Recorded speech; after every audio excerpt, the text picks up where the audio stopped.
নমস্কার প্রিয় বন্ধু মিডিয়ায় আপনাদের স্বাগত এবং আপনারা দেখছেন প্রিয় বন্ধু বাংলা সত্যের সন্ধানে সর্বদা আমি শুদ্ধশীল। বন্ধুরা, বছর শেষ যত হয়ে আসছে তত একটার পর একটা সুখবর আসছে। গতকালই আমরা জানিয়েছিলাম যে একটা বড় সুখবর আসতে চলেছে, সেটা হচ্ছে যে জাস্টিস অমৃতা সিনহা নিয়ে যেটা মানুষের মনে ডাউট ক্রিয়েট হচ্ছিল সেই জায়গায় কিন্তু অপশন নেই, সেই জন্য ভণ্ড ভাইপো নতুন ষড়যন্ত্রের পরিকল্পনা করছে। আর এবার আজকে যে সুখবরটা এলো সেটা কিন্তু আরও মারাত্মক। সেটা হচ্ছে কালীঘাটের কাকুর কলকাতাবাসের পালা মোটামুটি শেষ। এবার কালীঘাটের কাকুর পালা হচ্ছে তিহার যাত্রা, এবং এই তিহার যাত্রাতে সবথেকে সাহায্য করছেন যে ব্যক্তিটা, তার নাম জানলে কিন্তু আপনারা চমকে যাবেন। তিনি হচ্ছেন অনুব্রত মণ্ডল। হ্যাঁ, তৃণমূলের বীরভূমের সেই নেতা যার মাথায় অক্সিজেন কম যায়, যাকে নিয়ে স্বয়ং মুখ্যমন্ত্রী প্রশ্ন করেছিলেন কি করেছে কেষ্ট, যাকে নিয়ে ববি হাকিম বলেছিলেন বীরভূমের বাঘ, সেই কেষ্ট মণ্ডল সেই কিন্তু বড় সাহায্য করতে চলেছে। ফলে নতুন বছরের গোড়াতেই মোটামুটি কালীঘাটের কাকুর দিল্লি যাওয়ার প্রস্তুতি শুরু হয়ে গেছে। এবার অনুব্রতর পাশের সেলে গড়াগড়ি খেতে হবে কালীঘাটের কাকুকে। আর কালীঘাটের কাকুর একবার তিহার যাওয়া মানে ভয়েস স্যাম্পল টেস্টিং ডান। আর ভয়েস স্যাম্পল টেস্টিং ডান মানে ভণ্ড ভাইপোর খেলা শেষ। সুতরাং একের পর এক সুখবর আসছে, একদিকে ইডির পদক্ষেপ, অন্যদিকে আদালতের পদক্ষেপ, এবং সব মিলিয়ে কিন্তু বেশ জমজমাট হচ্ছে কালীঘাটের কাকুর কাণ্ড। আপনারা জানেন এই কালীঘাটের কাকুই হচ্ছে কার্যত ভণ্ড ভাইপোর প্রাণভোমরা। একবার কালীঘাটের কাকুর ভয়েস স্যাম্পল টেস্টিং হয়ে গেলেই কিন্তু ভণ্ড ভাইপোর আর বাঁচার কোনো জায়গা থাকছে না। আর তাই পাজি পিসি আর ভণ্ড ভাইপো তাদের সমস্ত শক্তি প্রয়োগ করে দিয়েছে। এই কালীঘাটের কাকুর ভয়েস স্যাম্পল টেস্টিং কিছুতেই করা যাবে না।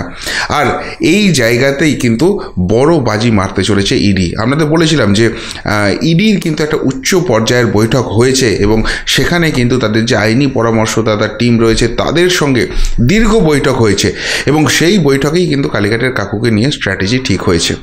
মোটামুটি কাগজপত্র গোছানোর কাজ চলছে। আপনারা জানেন এখন যেহেতু এই ক্রিসমাস এবং বড়দিন এবং নতুন বছর ইংরেজি শুভ নববর্ষ আসছে, সব মিলিয়ে কিন্তু আদালত বন্ধ রয়েছে। সেখানে স্পেশাল কোর্ট চলছে, কিন্তু যেটা রেগুলার কোর্ট সেটা কিন্তু ছুটি রয়েছে। এই রেগুলার কোর্ট 1 জানুয়ারির পর খুলবে, 2 জানুয়ারি 3 জানুয়ারি করে হাইকোর্ট সুপ্রিম কোর্ট বিভিন্ন জায়গায় আবার কাজ শুরু হবে। কিন্তু এই যে সময়টা পড়ে রয়েছে, এই সময়টাকে কিন্তু কাজে লাগিয়ে নিতে চলেছে ইডি। তারা সমস্ত কাগজপত্র গুছিয়ে নিচ্ছে, এবং কোর্ট খুললেই তারা কিন্তু সরাসরি দিল্লি হাইকোর্ট কিংবা সুপ্রিম কোর্টে মুভ করার একটা পরিকল্পনা করছে। এবং সেখানে তারা বেশ কয়েকটি ইম্পর্টেন্ট পয়েন্ট রাখতে চলেছে। এক, কালীঘাটের কাকুর প্রসঙ্গে যে এই ভদ্রলোকের 1 নম্বর হচ্ছে বাংলায় থাকা মানে জীবন সংশয় রয়েছে, এবং আপনারা জানেন যে এই ভয়েস স্যাম্পল টেস্টিং নিতে গিয়ে বারবার কিন্তু ইডি আধিকারিকরা ব্যর্থ হয়েছেন, তাদেরকে ফিরে আসতে চলেছে। এদিকে কালীঘাটের কাকুও কিন্তু বুঝতে পারছেন যে তার জীবন সংশয়টা হচ্ছে। এবং আপনারা আরেকটা বিষয় হয়তো লক্ষ্য করেছেন যে কালীঘাটের কাকুর কিন্তু কেবিনের বাইরে সেখানে কিন্তু সিআইএসএফ পোস্টেড রয়েছে, 24 ঘন্টা পাহারাদার চলছে। এবং সেই জায়গা থেকেই কাকুর শিবির থেকেই খবরটা দেওয়া হয়েছে যে আমার কিন্তু এবার প্রাণ সংশয় হয়ে যাচ্ছে। প্রথমে চেষ্টা হয়েছিল কালীঘাটের কাকুর কণ্ঠটা রোধ করে দেওয়া। যদি কণ্ঠই না থাকে তাহলে কণ্ঠস্বর পরীক্ষা হবে কি করে, ওই না रहेगा বাঁশ না বাজেগি বাঁশুরি। কিন্তু আপনাদের আগেই একটা প্রতিবেদনে জানিয়েছিলাম যে মানবদেহের বেশ কয়েকটা জায়গা রয়েছে যেগুলো কিন্তু কিছুতেই চেঞ্জ করা যায় না, ফিঙ্গারপ্রিন্ট করা যায় না, ডিএনএ চেঞ্জ করা যায় না, চোখের মণি সেইটাকে কিন্তু চেঞ্জ করা যায় না, এবং আরেকটা যে জায়গা রয়েছে সেটা হচ্ছে কণ্ঠস্বর।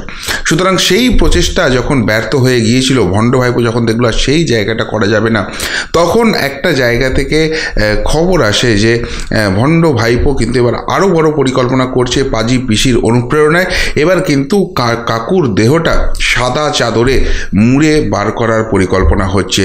ওই নীল চাদর দিয়ে তার আইসিসিউ বেডটা ঘিরে রাখা হয়েছিল, যেখানে ভেতরে বসে তিনি পুরনো দিনের রোম্যান্টিক মুভি দেখছেন, গান্ডে পিণ্ডে গিলছেন, এবং যে চাপটা ইডি ক্রিয়েট করেছিল তারপর আর এসএসকেএম কর্তৃপক্ষ তাকে কিন্তু এই শিশুর বেডে আর রাখার কোনো হিম্মত দেখায়নি। আর সেই জায়গাতেই তার কেবিনে ফেরত আসা হয়েছে, এবং কেবিনে ফেরত আসার পর তার জীবন সংশয়ের চান্স কিন্তু অনেক বেড়ে গেছে। এবং এমন একটা তথ্য খোদ কাকুর শিবির থেকেই এসছে, যেটা কিন্তু ইডির একটা বড় তথ্য, একটা বড় হাতিয়ার হতে চলেছে। এর পাশাপাশি এই বাংলায় তদন্ত চালানো যে কতটা কঠিন সেই তথ্যও কিন্তু ইডি তুলে ধরবে, এবং সেইখানে এসএসকেএম কর্তৃপক্ষের যে বারবার এইভাবে জিনিসটাকে আটকে দেওয়া, সমস্ত মেডিকেল রিপোর্ট সংগ্রহের কাজ কিন্তু শেষ হয়ে গেছে, এবং সেই মেডিকেল রিপোর্ট অ্যানালিসিস করে ইডির যে মেডিকেল টিম আছে তারা কিন্তু বলে দিয়েছে যে সামান্য মানসিক চাপ ছাড়া আর অন্য কোনো শারীরিক অসুস্থতা কালীঘাটের কাকুর নেই। অথচ এসএসকেএম কর্তৃপক্ষ বকলমে কাকুকে কিন্তু পাগল সাজাতে চাইছে, এবং সেই জায়গা থেকে তার কণ্ঠস্বর নমুনা নেওয়া কিন্তু পিছিয়ে দেওয়া হচ্ছে। এই জায়গাটাও কিন্তু সেই যে আইনি ডকুমেন্ট তৈরি করা হচ্ছে, লিস্ট তৈরি করা হচ্ছে, সেখানে কিন্তু ইম্পর্টেন্ট রোল প্লে করতে চলেছে এসএসকেএমের ভূমিকা, বাংলায় ডাক্তারদের ভূমিকা। এবং 3 নম্বর যে জায়গাটা হচ্ছে সেটা হচ্ছে আরও মারাত্মক। এইখানে কলকাতা আদালতেরও একটা যে ভূমিকা রয়েছে এই রাজ্যে সুষ্ঠুভাবে তদন্ত চালিয়ে নিয়ে যাওয়া, সেই জায়গাটা উল্লেখ করা হবে। আপনারা জানেন যে কালীঘাটের কাকুর যেখানে ভয়েস স্যাম্পল টেস্টিং করা হবে, 1.5 মিনিটের একটা পরীক্ষা, কিন্তু 3 মাস ধরে এসএসকেএম তাকে ঢুকিয়ে রেখে দিয়েছে। কিন্তু এই যে এসএসকেএম ঢুকিয়ে রেখে দিয়েছে, এখানে আদালতের বিশেষ কিছু বিচারপতির বিশেষ কিছু ভূমিকা রয়েছে। আমরা দেখলাম যে এই কালীঘাটের কাকু একজন সম্ভাব্য অপরাধী, এবং তার অপরাধের যথেষ্ট প্রমাণ আদালত সামনে রাখা হয়েছে, অথচ বারবার এই কালীঘাটের কাকুকে জেল থেকে ইডির যে নজরদারি রয়েছে সেইখান থেকে এসকেপ করার রুট করিয়ে দেওয়া হচ্ছে। কখনো বেসরকারি হাসপাতালে তার হার্টের চিকিৎসা, হার্টের অপারেশন করতে দেওয়া হচ্ছে, কখনো হঠাৎ করেই তার যে প্যারোল আছে সেই প্যারোলের টাইম বেরিয়ে যাচ্ছে, তার স্ত্রী মারা যায়, সেই মারা যাওয়াটা নিয়েও কিন্তু একটা বড় সন্দেহের জায়গা রয়েছে। এই যে কালীঘাটের কাকুর জীবন সংশয়ের যে ফার্স্ট পয়েন্টটার কথা বললাম, এখানে তার স্ত্রীর আকস্মিক মৃত্যু, এই জায়গাটাও কিন্তু বড় করে সেখানে কিন্তু হাইলাইট হতে চলেছে। যাই তার স্ত্রীর আকস্মিক মৃত্যু হয়, এবং সেখানে প্রথমে তাকে 3 দিনের প্যারোল দেওয়া হয়, এবং তারপরই সেটা হঠাৎ করে বাড়িয়ে আরও 16 দিন এক্সট্রা অ্যাড করে দেওয়া হয়, 19 দিনের একটা প্যারোল দেওয়া হয়। এবং অদ্ভুত ব্যাপার, এই যে প্যারোলে তিনি ছিলেন, প্যারোল থেকে ফেরত আসার পরই হঠাৎ করে তার হার্টের প্রবলেম হতে শুরু করে, তাকে বেসরকারি হাসপাতালে সেখানে চিকিৎসার জন্য পাঠাতে হয়।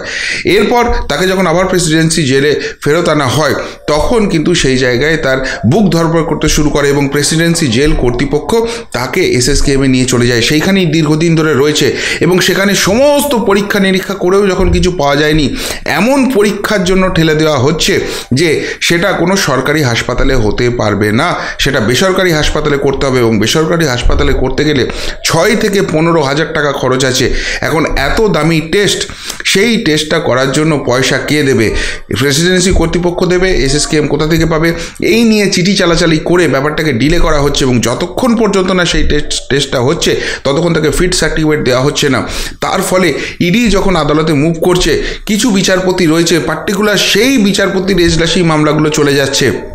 এবং অদ্ভুত ব্যাপার, যে লোকটা একটা এত বড় ক্রাইমের সঙ্গে যুক্ত আছে বলে মনে করা হচ্ছে, সে কিন্তু জামিনের আবেদন করছে, আর সেই জামিনের আবেদন যখন করা হচ্ছে, সংশ্লিষ্ট বিচারপতি সেই মামলার ডেট অনেক পিছিয়ে দিচ্ছে। যে ডেডলাইন কলকাতা হাইকোর্টের ডিভিশন বেঞ্চ বেঁধে দিয়েছে ইডিকে এই তদন্ত শেষ করার জন্য, নিয়োগ দুর্নীতির যে তদন্ত শেষ করার জন্য, সেইটাকে পিছনে ফেলে আরও অনেক পিছনের ডেট করে দিচ্ছে।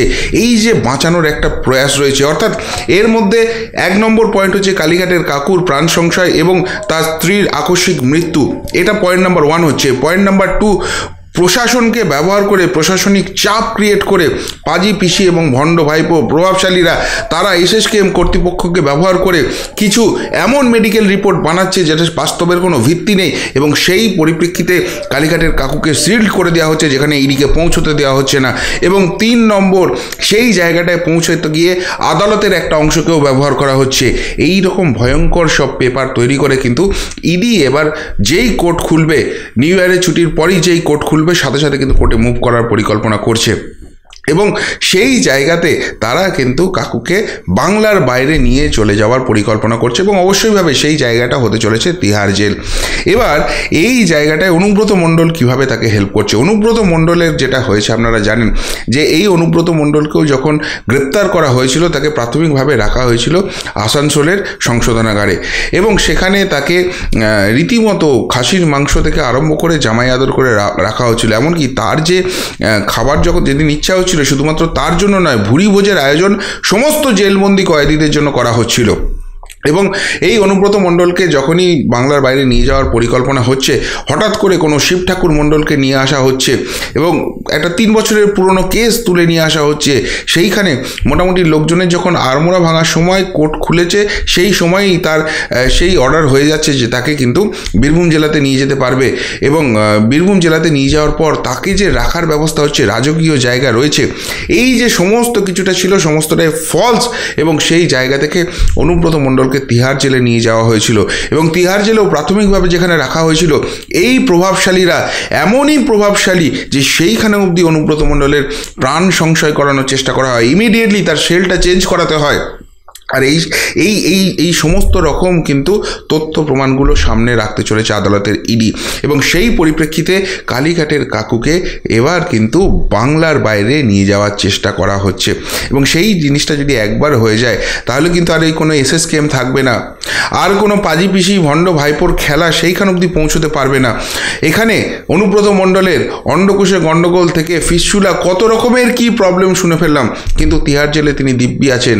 বারবার তার শারীরিক জায়গা দেখিয়ে আদালতের কাছে আবেদন করা হচ্ছে জামিনের জন্য, কিন্তু তিনটি হাসপাতাল থেকে টেস্ট করিয়ে প্রমাণ করে দেওয়া হয়েছে যে শারীরিক কারণে জামিন পাওয়ার মতো কোনো রকম কোনো জায়গা নেই। আর এখানেই আশঙ্কা করা হচ্ছে যেভাবে এসএসকেএম কর্তৃপক্ষকে ব্যবহার করা হচ্ছে বলে অভিযোগ উঠছে এবং তার পাশাপাশি আদালত যেভাবে বারবার তার জেল থেকে বাইরে থাকার রাস্তাটা সুগম করে দিচ্ছে, এবার হয়তো তার জামিনটাও মঞ্জুর করে দেবে এবং একবার জামিন মঞ্জুর হয়ে গেলে এই কালীঘাটের কাকুর কিন্তু প্রাণ সংশয় হতে পারে।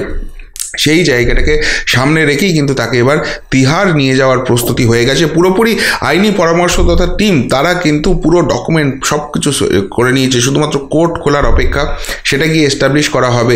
এবং মনে করা হচ্ছে যেহেতু অনুব্রত মণ্ডলের ক্ষেত্রেও এই প্রভাবশালী তত্ত্বটা কাজ করেছিল এবং তার সমস্ত রকম যে রাস্তাগুলো ছিল সেইগুলো কিন্তু ইতিমধ্যেই ইমপ্লিমেন্ট হতে শুরু করে দিয়েছে কালীঘাটের কাকুর জন্য।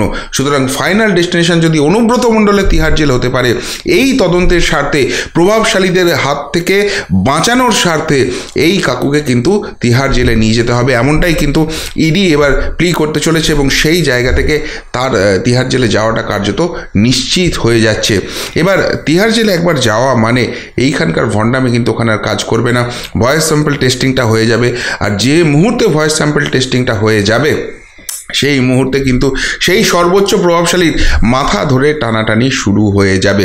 আর এদিকে জাস্টিস অমৃতা সিনহা কালকেই বলেছি যে তাকে কিন্তু কিছুতেই পিছিয়ে আসার জায়গায় নিয়ে আসা যায়নি, ফলে এদিকেও কিন্তু কড়া পদক্ষেপের একটা ধ্বনি শোনা যাচ্ছে। এর পাশাপাশি কাকু যদি তিহার জেলে চলে যায়, বাংলার বাইরে চলে যায়, তার ভয়েস স্যাম্পল টেস্টিংটা কমপ্লিট হয়ে যাচ্ছে।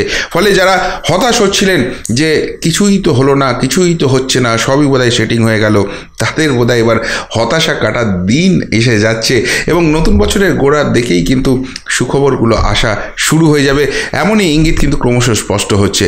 ফলে কালীঘাটের কাকুকে নিয়ে এই মুহূর্তে সবথেকে বড় আপডেট, ইডি কিন্তু ঝাঁপিয়ে পড়লো, আর এসএসকেএম করা যাবে না, আর প্রেসিডেন্সি জেল করা যাবে না, আর বাংলায় বিচার ব্যবস্থার মধ্যে তাকে রাখা যাবে না। অনেক কিছু বড় খেলা চলছে, ভণ্ড ভাইপো এবং পাজি পিসি বুঝে গেছে তাদের খেলা শেষ, কিন্তু সেই খেলা শেষ বাঁশি বাজার আগে অবধি তারা কিন্তু যত রকমের প্রভাব খাটানো যায় সবটা চেষ্টা করছে।